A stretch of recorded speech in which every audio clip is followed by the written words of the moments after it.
When have you ever feared for your life? Why? When I got caught in a riptide while stupidly swimming alone in the ocean.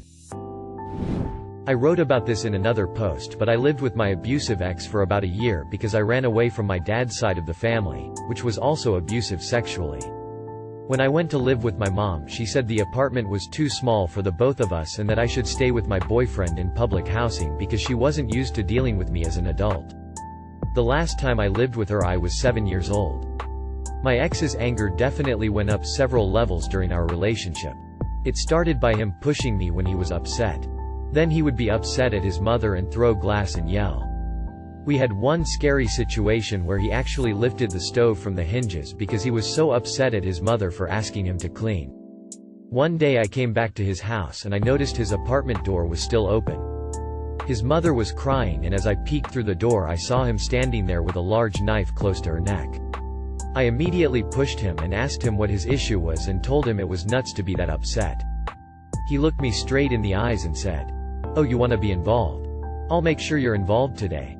He chased me to his bedroom. I locked the doors. He knocked it down and proceeded to punch me like a boxer. At some point I dropped, and thankfully when I woke the phone had dropped close to me and I was able to call 911. He was in the other room slapping his mother apparently. 911 came and took me in an ambulance.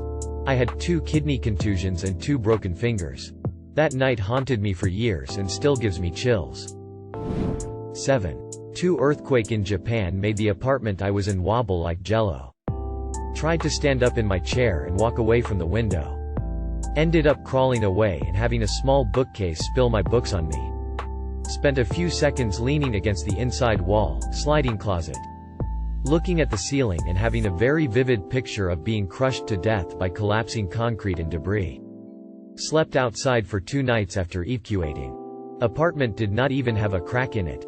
10 out of 10 would recommend Japanese government housing. Woke up in the throes of a severe asthma attack. Clocked my pulse at 227. As I was digging for my inhaler. I kept thinking what a stupid way to die this would be. Epidural went up instead of down for my C-section. First I tasted something gross in my mouth. Then I couldn't breathe properly and told the doctor. But he didn't believe me. Just told me to breathe deeply. Then I fell asleep. So I obviously coded for a while after that bullshit. I was so scared while everything was going numb. And I mean numb. X was driving and a moose walked out in front of the car. My mom was hospitalized with cancer when I was in college. So for a while I had to live with just my stepdad. Over time, I slowly realized that he was watching me. Standing outside the bathroom while I showered. Looking through the hole in my broken bedroom door. A ladder next to the bathroom window. His shadow in the window at night. I was so stressed from my mom's cancer and his actions I developed a lot of paranoia. I was so scared he was going to rape and kill me. I hid a knife under my pillow and a croquet mallet next to my bed. I eventually told my grandparents and went to live with them. But they decided I couldn't tell my mom or tell anyone. He never touched me. I didn't have any proof that he'd watched me change. It's just something I had to live with. I haven't really had anything to do with him since mom died. But every time I see him in town I hide or leave. I'm still terrified of him. I was rafting. Our supplies and cooler were tied down. The cooler got dislodged on a rock when we capsized and my left leg got tangled up in the rope. I was being drugged down by the weight of the now water-filled cooler, which was also tangled in a submerged tree. Nobody could swim the current to me. I luckily had a knife on my hip and had to submerge myself under to cut the rope. We were hungry that night, but I was lucky as hell to be alive. I used to work security at a hospital. About 2 a.m. Walking around with my partner trying to stay awake. We see a man in the fairly dark parking lot at the back of the hospital. As we get closer we notice that he is holding a large knife, chef's knife, that is covered with blood. He starts to move towards us. Knife in hand. We both start backing up and yell at him to drop the knife. The moments between us noticing the knife and yelling at him was the closest I've come to fearing for my life. Right before we radioed for the police. He stopped moving towards us. And slowly put down the knife. As we approached we noticed that the blood was from self-harm. We applied pressure to the wounds and brought him into the emergency department. There were many holy shit moments in that job. But that was the only time I feared for my life. If only for a few seconds. I went to Florida for my friend's birthday about a month ago, which just so happened to fall on spring break. We witnessed a shooting while at a bar and had to duck and then evacuate. It was my first time ever hearing an actual gunshot. Still remember all the people screaming and running. Wasn't the only time or most frightening time. But the most memorable was when I was a teenager and got pinned to a wall by an extremely agitated cow. She'd knocked her water bucket apart and I was replacing it and she charged me. I just happened to fit exactly in between the horns. I do mean exactly. I had matching bruises on each side like I'd been hit twice with a length of pipe. She hit hard enough to drive her points a couple inches into the wall and stick. I've been in car accidents. Fallen off things. Been in fights and even had a young tree fall on me. None of that compares. Felt like being caught by a huge wave. Anyway, I bonked her as hard as I could on the forehead and bolted out the door when she pulled her head back. The whole thing took maybe 2 seconds tops. Best part? My parents were right outside. They thought I'd just been killed. The wall was solid for the first 4 feet. Then 2 inches gaps between 2x8 boards for the rest. They saw the whole thing but couldn't see me below my shoulders, just the charge. The catch. And the wall crack from the impact and the horns pushing through. Rocket attack in Iraq. I just remember thinking I don't want to die like this as debris rained down on my room's roof. Utter feeling of impotence. It was easier getting shot at. I was 24 and stupid and slept with my roommate. She started treating me like shit and gaslighting me. So I told her ex that she was sleeping around while they were trying to get back together. When the roommate found out, she jumped me in my room and started choking me. I smashed a lamp over her head. But it didn't faze her. She then got off me and went downstairs. I went to the bathroom to check my face because I was bleeding. Before I got to the bathroom, I saw her coming up the stairs with a big knife. I was like, oh shit, and ran back to my room and tried to close the door. But she got her arm in there. I'm trying to close the door on her arm and she started smacking on the head with the knife saying, don't you fucking call the cops. I was like, fine, just don't kill me. She pulled her arm out. I closed the door and locked it. She grabbed my phone and went to her mother's house. She was very mentally and emotionally abusive. So emo. She had it coming. But yeah, that shit got fucked real fast. Me and a group of friends were threatened by a group of lads with knives when we were younger, so that was interesting. Wrestling with a guy who just shot a clerk with his Tech 9. As teens, 14-15s, friends and myself had a random creepy dude walk up on us at my neighbor's house while having a sleepover. Her driveway was super long, and we lived in the middle of nowhere. The day my uncle attacked my mom, and then later that night, came to my parents' house with the intent of killing everyone that left the home. He did succeed in taking my brother from us. Then we all had to be under police protection at my mom's hospital room until they found my uncle. When my lung collapsed the first time, spontaneous pneumothorax, and I staggered over from the pool I just closed down while working as a lifeguard to the manager's office to collapse on his couch and ask him to call 911.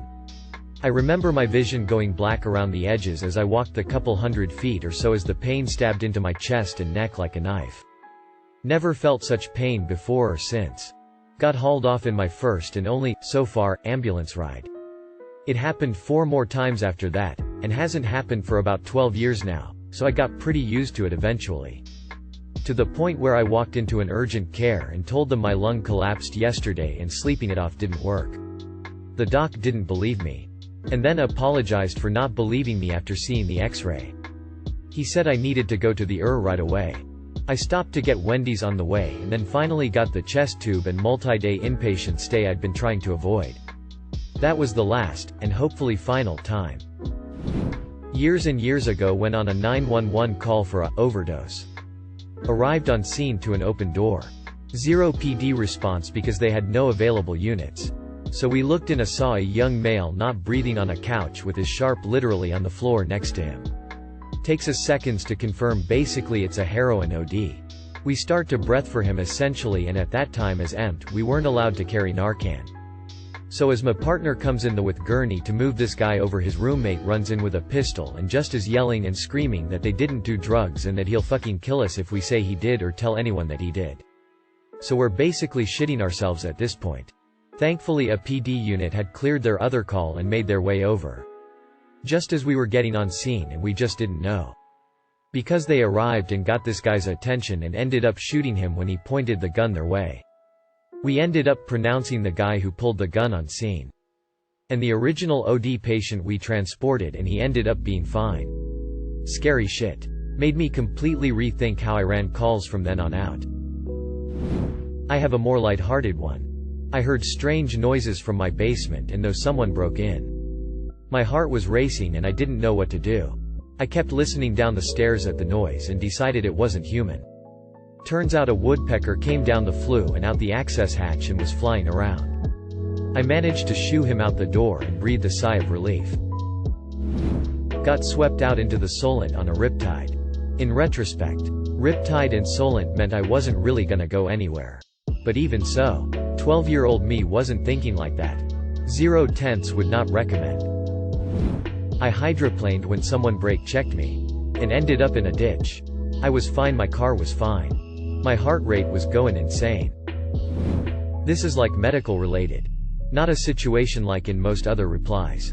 So basically, one day 2 years ago I started noticing some really odd symptoms I had that resembled a UTI, which I had never had before. But I kind of had this gut feeling it was more than that. Even though the symptoms were subtle, so I told my parents immediately. I woke up the next morning at 5 a.m. with this sharp pain in my bottom right side. Oh, maybe it's a cramp. I use the bathroom and try to get back to sleep. But this pain starts growing. So much it feels like a stabbing pressure. I toss onto my side. The pain is still fully there. I go on my stomach. Still fully there. I sit up, walk around, do any position possible. And the pain is only getting worse, and at this point, like 15 minutes after I woke up. Unbearable. I have no idea what's going on and I'm scared out of my mind. So I tell my parents. Our first guess is appendicitis. So my mom rushes me to the ER. And on the car ride there I'm writhing in pain. Crying. No matter how I sit or how I press my side, the pain just continues to escalate. I get to the ER and they don't take me right away. And in the waiting room I'm throwing up into a bag from the pain and apologizing to a couple next to me in between bouts of dry heaving, vomit. I'm finally taken in. And they take me to get an ultrasound like 10 minutes later. But I can't stay still when the technician is taking it because of the pain. I eventually stop even attempting to cooperate and demand pain medicine. And when it's put into my IV I took like 10 minutes to lay there and breathe and feel better. It felt so nice to not be in extreme pain.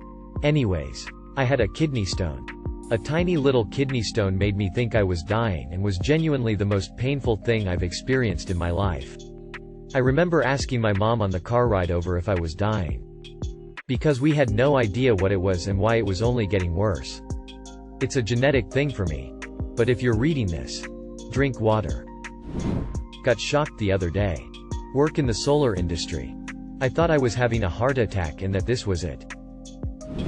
I deliver sailboats. I've been in several oh holy fucking shit moments. But when you're sailing, those moments can last hours. If not days. Not even a week ago actually. I was in a real bad space mentally and just felt a desire to get out of the house and head to the nearby bridge. I wasn't thinking. And before I knew it I was standing near the railing staring at the water below and had the feeling that I should climb over and just dive off. And it wasn't until I lifted my foot off the ground and placed it at the base of the railing that something mentally pulled me back. As I stepped away from the railing and just sat on the floor and cried. I was so scared that I almost took my own life. And #X200B. I have people in my life that I know love me. People who would miss me and some people who might never know what happened to me. I know this. But I was in a strange instinctive state of, I want to stop feeling like shit, and almost died that day. I've already spoke with my doctor and am soon going to be speaking with my therapist. So you don't need to be concerned for me. I'm getting help. But talking about helps keep it in my mind and reminds me how real that was. 'Cause I don't want to forget something like that. So I never come even close again. On a flight in 2012. The plane suddenly dropped like a stone for roughly 5 to 10 seconds. It was pretty unexpected because there wasn't any distinctive turbulence before then. It was so bad that the overhead bins opened and luggage bounced around the cabin. Books, computers, tablets, and drinks were all over the place. The engines got really loud and a flight attendant got thrown down the aisle but was uninjured. I had time to think. We're dead. And then it leveled off. Most people were laughing and smacking each other on the back, while I had a panic attack. After that the flight was mostly fine, but I was so terrified that I looked into renting a car at the airport and driving the 12 hours to my destination. It was way too expensive. So I very reluctantly got on my next flight, which was uneventful. I've made this comment in the past and sometimes get someone saying, "Oh, that was no big deal. It was just..." Yeah, maybe if you're a pilot or have enough of an aviation background to have actually understood what was happening. I bet that if that happened out of the blue, even a pilot would have been scared for a few seconds. For me, it gave me a wonderful flight phobia that lasted for about 8 years. Then it suddenly went away. I had to keep flying a few times per year during that time because I lived far enough away from family that driving wasn't a choice at the holidays. It was great. I was at this woman's place a few weeks ago and we were having sex in her bedroom, and I guess her brother didn't like that. She lives with her brother and mom. He barged into her room, pulled me off and pointed his gun at me. Told me to GTFO. I told him to calm down. No need to get violent. I wasn't sure if he'd actually shoot me. I thought he was probably bluffing. Nah. He shot at me, but missed. Thankfully. Whatever. I got the message. Grabbed my stuff and left. I have no idea what my date was doing during this whole thing. When I got in my car, completely buck-ass nude. Mind you, I looked over and saw him walking towards me with a baseball bat. I put my car into drive and floored it out of their lot. No. I don't know why he had a bat instead of his gun. Bonus info. Greater than. Her brother is 15 years old and we're Canadian. I reported him to the cops a few days later. I needed to sober up and I was busy arguing with that woman. A 15-year-old brandishing an unregistered firearm and shooting at people in Canada is a serious offense. I told her I'd forgive and forget if she turned her brother in. Nope. I was the bad guy. For some reason. My girlfriends and I were walking to our car parked a few blocks away from where we had been hanging out at around 2 a.m. in Brooklyn. Streets were deserted of people and cars. Suddenly, this minivan with 2 men in the front seat starts driving on the street parallel to where we were walking. One of the men yells something out to us. Dunno what it was, but it sounded threatening. One of my friends says we should just continue walking. Hopefully they will leave us alone. I start panicking and say they're not going to do that. We should run. The car picks up speed and makes a sharp turn onto the corner of the direction we were heading in. And my friends and I immediately made an about face and started running in the opposite direction. As we ran, I pulled out my phone and called 911. I unfortunately did not even have an address to give them since I was unfamiliar with that area. So all I could say was I was in so-and-so neighborhood with some friends and 2 men in a minivan were chasing us. The operator asked if they should send police out. I said I was unsure since we were running and they didn't seem to be running after us. I eventually told them we are fine and I will call back if we need anything further. We ended up crouching behind some cars a block and a half away from where we had been chased. One of my other friends called the guy whose place we had just left to ask him to come get us and walk us to our car. He ended up coming with his roommate, another-ish friend of ours, who had the audacity to make fun of us and trivialize how dangerous that whole situation had been for us. He can be very misogynistic. I do not know what would have happened if we had not been able to run away. I am just grateful the men in the van did not chase after us on foot, since none of us had any way of protecting ourselves and there was nowhere to really run to. After that incident and a couple of other unsafe situations, I carry pepper spray everywhere. And I stay completely aware of my surroundings. I also always take people up on their offer to walk me home, accompany me when going places at night. Mostly I just don't go out late at night anymore. I have no idea what those guys wanted. And I don't want to know. I'm just grateful we were safe at the end of it. But I don't know if I've ever felt true fear for my life like that before. I was attacked by 2 men while walking. Broken arm. Broken ribs. Broken eye socket and lost 2 teeth. Playing an outdoor game we called 007 at age 11 where you get dropped off a distance away from a home base and you have to sneak back in the dark without being spotted by your driver. Who would call you out if they saw you while driving around the neighborhood? Me and a friend were sneaking through irrigation canals to be off main roads, not through people's properties. Those were fenced off, and someone whose backyard we were sneaking past cocked a shotgun and fired a warning shot into the ground of his yard. We crawled on our stomachs in the canal until we were far enough away. Pretty scary at 11. Got pretty bad pneumonia right now. I can't lie down and breathe at the same time. But also I'm fucking exhausted. One way or another I'm going to sleep. Edit. Thank you for your kind thoughts everybody, but I'm alright. Simply slept standing up as the protocol suggests. When I got ran over by a Zamboni.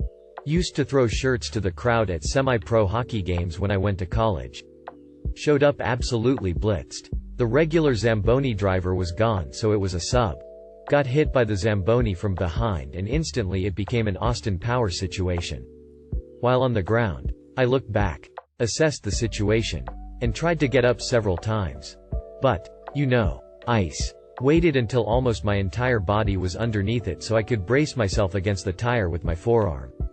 Then managed to fish myself out. I remember the entire audience in absolute fucking shock. I think they yelled at the driver.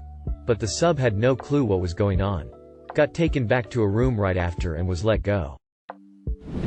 I was minding my own business walking in like 2 feet of water at a beach. Holding my toddler. There was a massive clay pit that had opened up in the shallow water. But the water was murky so I didn't see it. I slid into it and the water was just deep enough to be over my head. Because I couldn't stand up due to how slimy it was. It was shaped like a bowl. I couldn't swim up because my feet were just sliding into muck and it felt like an undertow. Just when I started breathing in water. My knee hit a rock in the side of the pit so I put my foot on it and launched us up. The lifeguards didn't do anything even after someone called us an ambulance to make sure we didn't dry drown. We were under for maybe 20 seconds. So I was 14. Walking home from the bus stop. As I did every day. It was about a mile from the bus stop to my house.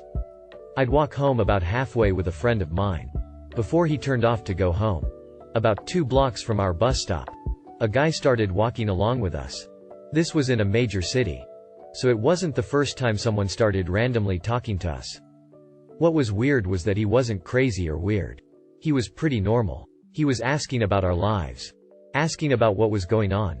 Randomly he asked about what we'd been up to the last Friday night. We both said about the same thing. That we'd been home with our families. Which was true. Even though he didn't sound crazy. This guy was giving bad vibes. Something was off. We got to the turnoff point where my buddy would go to his house. He said goodbye. And left to go home. By the way, I don't blame him for doing this. Regardless of what happened next. So this guy keeps walking with me. Bad vibes continue. But he hasn't said anything directly threatening yet. We get to a cross street. And he says, "Don't run. My boys are right across the street." Then I look and realize about 4 guys are following directly across the street. And that's when it all sinks in. The bad vibes are real. I could try to run at this point. I had a friend who only lived a block away. But I decided not to. Maybe I just thought it was pointless. I kept talking to him. We talked for a while more as we walked. And he told me that his brother had been stabbed around where my bus was let off a few days before. And I fit the description. He said he'd gotten out of the life. But was back to avenge his brother. I told him that it wasn't me. He asked me if I was taking drugs. I said I'd fucked around with pot but nothing more. He believed me. We kept walking. Eventually he started talking about why he'd gotten out of the life. And that I needed to stay on the right path. Eventually, we got back to my house. He said that he was glad he talked to me. Because initially he was just going to shoot me and walk away. But he believed me and was glad he hadn't. He waved his boys away. Who were down the block. That he left. And wished me the best. I told my parents. Reported it to the cops. Didn't sleep for a few nights. And eventually moved on. But yeah, I almost died right there. I was leaving Dallas. TX to go home after visiting family there. As I'm navigating the nightmare that is getting on 30 East out of there. I swear my car went invisible. First, A large van decided to merge into the right lane just as I was merging onto the freeway. I was shaking and had a death grip on the wheel after that. Not 10 minutes later, I'm merging again. And a semi pulls the same trick the van did. That one nearly gave me a heart attack. I was on the verge of tears. But had to do my best to hold those back because I was driving full speed down a freeway in TX. It took probably half an hour of driving on less congested roads to bring my heart rate back down and allow myself to loosen my grip on the steering wheel. I make that drive a few times a year and still have issues when navigating through the hell that is actually getting out of Dallas. My friend and I were going to the gym. At the intersection at which he was supposed to turn into the parking lot. He turned the other way and went down a road. There were no other cars ahead of us or behind us. He then proceeded to step on the gas and go 120 miles per hour down this road. The road was wet too. And it wasn't completely straight. All of this without my consent, by the way. He informed me he was going to do this as he was making the turn. But I thought he was joking. When I realized he was serious, all I could do was close my eyes and hope for the best. The amount of helplessness and despair I felt in those 2 minutes was enough to almost make me vomit. Then he turned around and came back the other way, slowing back down to 30 miles per hour as he neared the intersection. Thank goodness everything turned out okay. That could have gone way worse. No matter how good of a driver you are, please never do stupid shit like that. We aren't friends anymore, by the way. So, when I was a kid, we were making pancakes one morning. During a thunderstorm, when lightning struck a tree in my yard. We turned to look out the window and saw a flaming tree falling straight towards us. Mum yelled to run, we did. My little brother tripped and I stepped on him. It was terrifying. The tree ended up bouncing off the house. Sort of. Rolling off. We were fine. Then there was the time 2 a.m. Some bricks from the chimney fell in and crushed the exhaust from the oil heater. Carbon monoxide backed up into the house. My dad had a CPAP machine and kept it over the heating vents. He liked the warm air. For some reason he woke up. And woke up my mum saying he felt sick. She felt something was really wrong. Called 911. They came and took us to the hospital. Figured out what was wrong.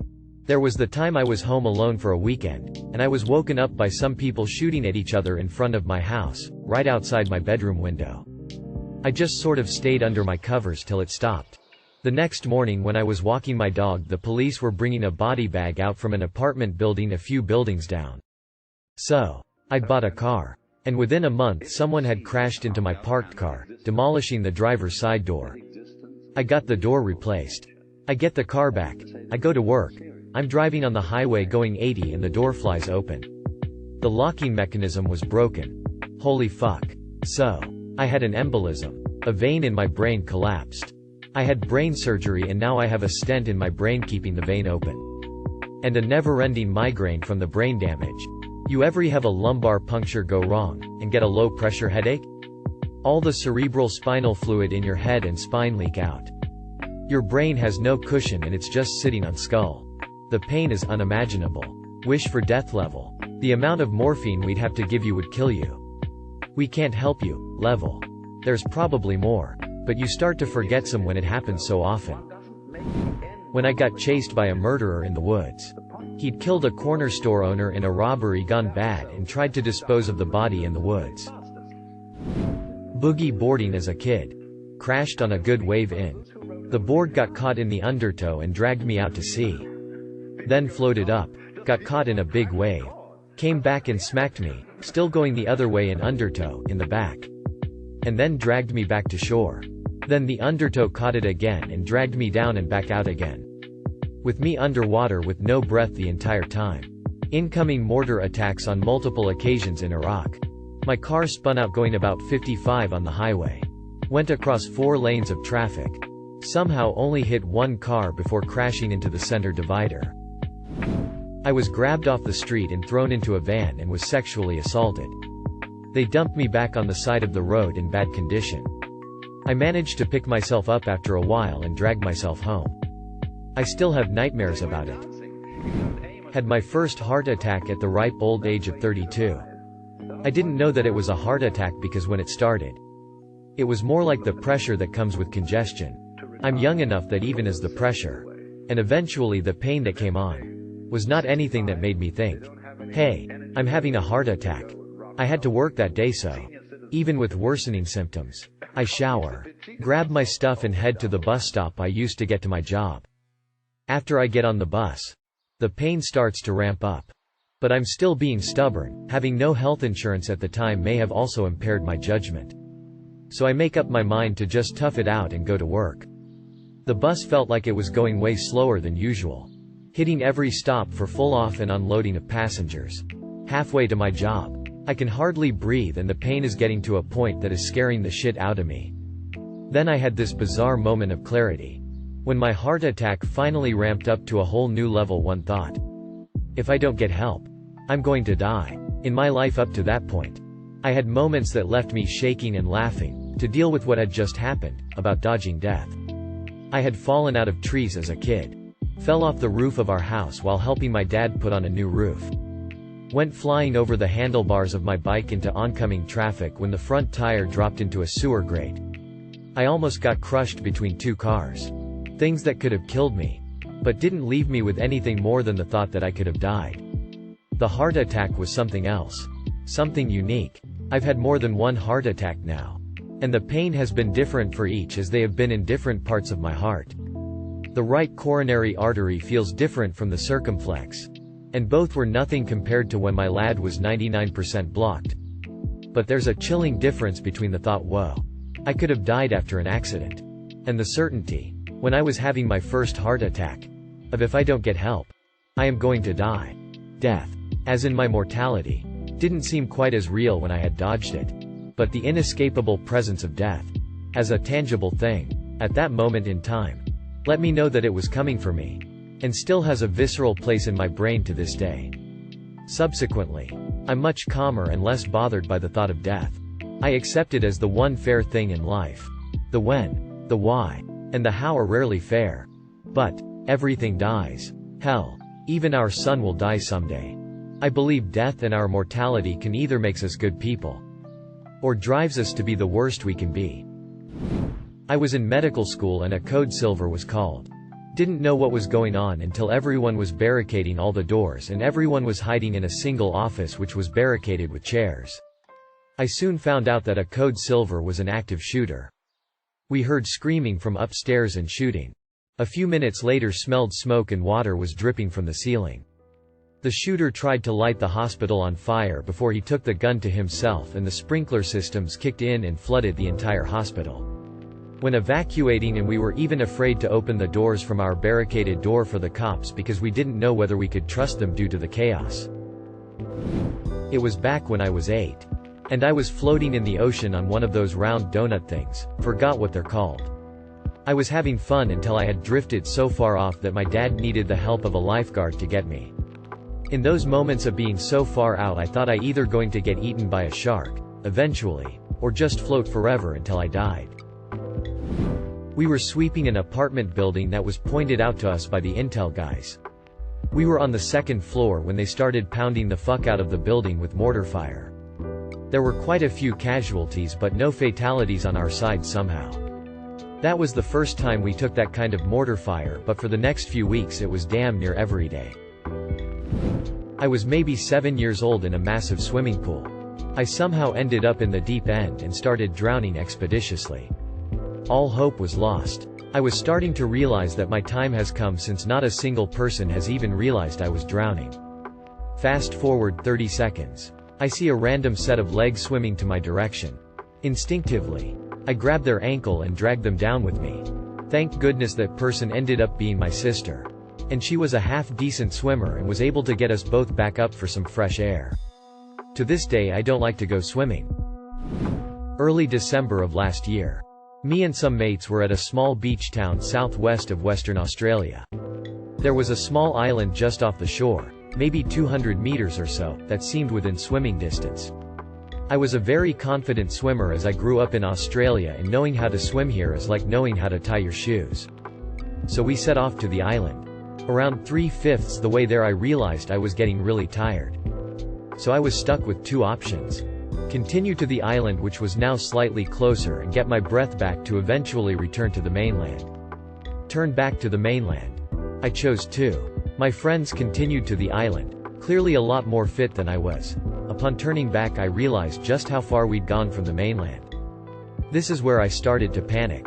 My body was already incredibly tired and I still had all that way to go. I maybe continued another 40 meters towards the mainland when I realized the waves were pushing me away from the mainland as well. I had made no progress. This is where I started having thoughts that I may just die here. I had eventually given up on my physical ability to swim and just treaded water. I started swallowing a lot of the water that I could barely keep my head above anymore. There was a boat going past maybe 50 meters away from me.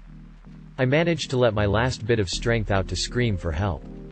I'm not sure if they didn't hear me or not, but they just went on and never came back. Fortunately for me, who did hear me was some of my mates who stayed on the mainland. They got some fellow beachgoers with surfboards out to help me. They did just that. I haven't been swimming in the ocean since and now have a massive fear of something I once loved. Do not underestimate the ocean. One time I rode on this highway in Uganda. It was basically one lane each way and everybody goes super fast, but there were whole massive chunks of it missing.